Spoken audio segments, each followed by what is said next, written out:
परीक्षा नहीं हुई, लेकिन आज नहीं तो कल होगी। ये कोरोना महामारी आज नहीं तो कल जरूर खत्म होगी।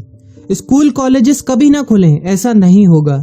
अभ्यास करते रहोगे तो कोई पछतावा नहीं होगा। कोरोना महामारी के चलते इस समय स्कूल और कॉलेजेस बंद पड़े हैं, जिसके चलते विद्यार्थियों में पढ़ाई के प्रति लापरवाही देखी जा रही है। इसी को देखते हुए मुंबई के एक स्कूल में हमारे पुराणों में लिखित एक कहानी सुनाई गई और विद्यार्थियों को इस कहानी के जरिए एक मैसेज दिया गया, एक सलाह दी गई।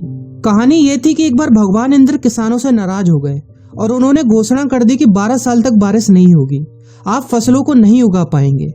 भगवान इंद्र से किसानों ने विनम्रता पूर्वक विनती की। किसानों की विनती को देखते हुए इंद्र ने बड़ी चालाकी से बारिश न होने का सारा श्रेय भगवान शिव के ऊपर डाल दिया और कहा कि बारिश तभी संभव है जब भगवान शिव अपना डमरू बजाएंगे।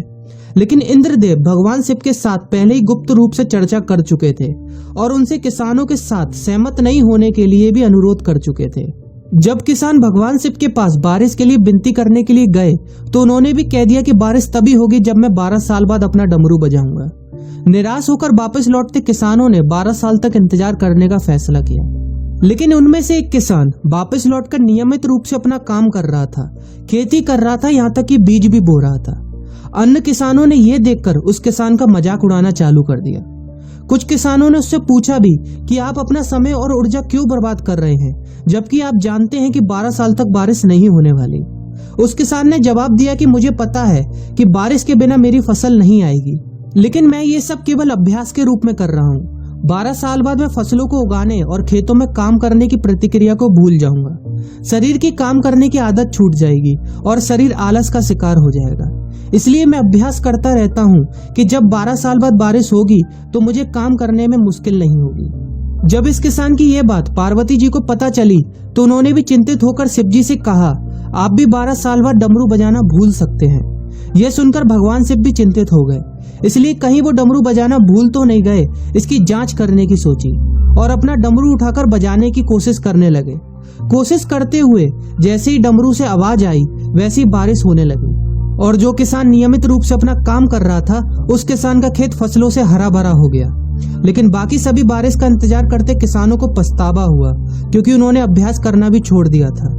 इसी तरह 2 सप्ताह बाद, 2 महीने बाद या 2 साल बाद लॉकडाउन समाप्त हो जाएगा।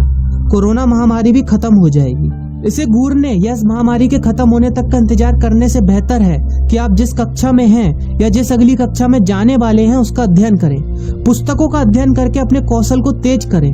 आपके पास जो ज्ञान है उसे और बढ़ाएं। इस समय का इस्तेमाल करें और ये सोचें कि आप और भी बेहतर कैसे कर सकते हैं, क्योंकि डमरू कभी भी बच सकता है। इसलिए अभ्यास करते रहें। अभ्यास ही गुणवत्ता का सार है। अभ्यास ही है जो आपको किसी भी क्षेत्र में पूर्ण बनाता है। अगर आप अपनी पढ़ाई के प्रति लापरवाही छोड़कर अभ्यास करते रहेंगे तो जब काम करने का समय आएगा, जब भी परीक्षा देने का समय आएगा, तो आप हर चुनौती और अपने हर क्वेश्चन का जवाब देने के लिए तैयार रहेंगे। अपना ध्यान रखें और अपनों का ख्याल रखें, क्योंकि कोरोना भी गया नहीं है। घर पर ही रहने की कोशिश करें ताकि आप भी और अन्य भी सुरक्षित रहें और नियमित रूप से अभ्यास करते रहें, क्योंकि डमरू कभी भी बच सकता है।